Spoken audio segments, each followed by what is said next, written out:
அனைவருக்கும் வணக்கம். எனக்கு வாழ்க்கையில எதை குறித்தும் பயமே இல்லை என்று யாராலும் சொல்லவும் முடியாது. பயமே இல்லாமல் யாராலும் வாழவும் முடியாது.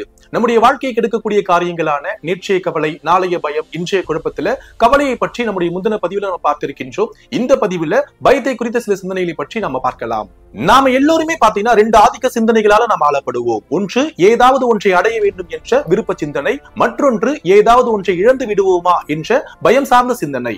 இந்த 2 சிந்தனைகளை நம்ம சரியா புரிஞ்சுக்கணும். ஏதாவது ஒன்றை அடைய வேண்டும் என்ற விருப்பத்தை விட ஏதாவது ஒன்றை இழந்து விடுவோமா அப்படிங்கிற பயம் தான் நம்மில் நிறைய பேருக்கு அதிகமா இருக்கும். நம்முடைய பயத்துக்கான காரணம் என்ன அப்படிங்கறத நம்ம புரிஞ்சுக்கணும். அர்த்தமற்ற பயம் நம்முடைய வாழ்க்கையை எல்லா விதத்திலயுமே பாதிக்கும். எந்தெந்த காரியங்களுக்கு நம்ம பயப்படணுமோ அந்தந்த காரியங்களுக்கு நம்ம நிச்சயமா பயப்படணும். அதுல எந்த விதமான தவறும் கிடையாது. ஆனா தேவையற்ற அர்த்தமற்ற பயத்துக்கு நம்முடைய மனசுல நம்ம இடம் கொடுக்கறதுனால அது எல்லா விதத்திலயுமே நம்முடைய வாழ்க்கையை நாசமாக்கும். ஒரு சில முடிவுகள் எடுக்கிறதுக்கு உங்களுக்கு பயமா இருக்கலாம். சில சூழ்நிலையில் எதிர்கொள்றதுக்கு நீங்க பயப்படலாம். எதிர்காலத்துல என்ன நடக்குமோ, என்னெல்லாம் ஆகுமோ அப்படிங்கிற பயம் உங்களுடைய மனசை போட்டு வாட்டி வதக்கலாம். இப்படி எந்த விதமான பயம் உங்களுடைய மனசுல இருந்தாலும் அதோடைய வேர் என்ன அப்படிங்கறத நீங்க புரிஞ்சுக்கணும். நாம சரியா படிக்கல, சரியா உழைக்கல, சரியான வாழ்க்கையை வாழலனா கூட ஒரு விதமான பய உணர்வு நம்முடைய மனசுல தோன்றும். அந்த பய உணர்வு நம்மை சரி செய்யக்கூடியது, நம்மை சீர்படுத்தக்கூடியது. நாம சரியா சிந்திச்சு பார்த்தோம் அப்படின்னா நமக்கு ஒரு உண்மை புலப்படும். நம்முடைய பய உணர்வு தான் நம்முடைய கோபமா வெளிப்படும். எதிர்காலத்தை குறித்த ஒரு பயம் நம்முடைய மனசுல தோன்றுது அப்படின்னா அதற்கு நிகழ்காலத்துல நாம செய்ய வேண்டிய சில செயல்களை செய்யாம இருக்கின்றோம் அல்லது செய்யக்கூடாத சில செயல்களை செய்கின்றோம் என்பதுதான் காரணமா இருக்கும்.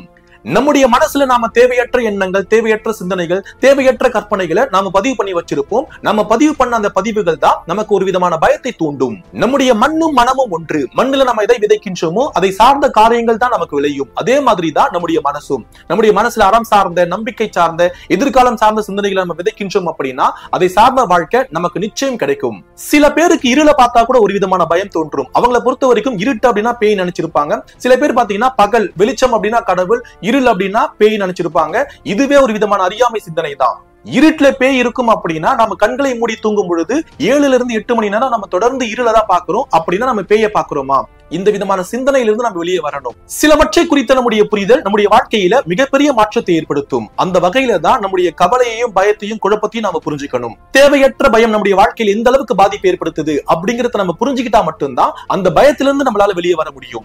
பயமே இல்லாம ஒருத்தரால இந்த பூமியில வாழவும் முடியாது. வெறும் பயத்தோடையும் இந்த பூமியில வாழவும் முடியாது. அப்படிங்கறத புரிய வைக்கிறதுக்காக தான் நம்முடைய வள்ளுவர் அஞ்சுவது அஞ்சாமை பேதமை, அஞ்சுவது அஞ்சல் அறிவார் தொழில் அப்படின்னு குறிப்பிட்டிருக்கிறாரு. அதாவது அஞ்ச வேண்டுவது அஞ்சாமை பேதமையாகும், அஞ்ச வேண்டியதற்கு அஞ்சுவது அறிவுடையார் செயலாகும். இனியும் அர்த்தமற்ற வீணான தேவையற்ற பயத்திற்கு உங்களுடைய மனசுல இடம் கொடுக்காதீங்க.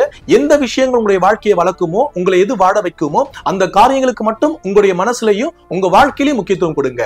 நம்பிக்கை சார்ந்த காரியங்களுக்கு உங்களுடைய மனசுல நீங்க இடம் கொடுக்குறீங்க அப்படின்னா அர்த்தமற்ற அச்சம் உங்களை ஆட்டி படைக்காது. எந்த அளவிற்கு நம்முடைய வாழ்க்கையில கவலை, பயம், குழப்பத்திற்கு இடம் கொடுக்காம இருக்கின்றோமோ அந்த அளவிற்கு நிறைவான, நிம்மதியான ஒரு வாழ்க்கையை நிச்சயம் நம்மளால வாழ முடியும். மீண்டும் இந்த சிந்தனைகளை உங்களுடைய தனிமையில திரும்பவும் சிந்திச்சு பாருங்க. இன்னும் நிறைய காரியங்கள் உங்களுக்கு விளங்க ஆரம்பிக்கும். உங்கள் வாழ்வில் நலமும் வளமும் பெருகட்டும். நன்றிகள்.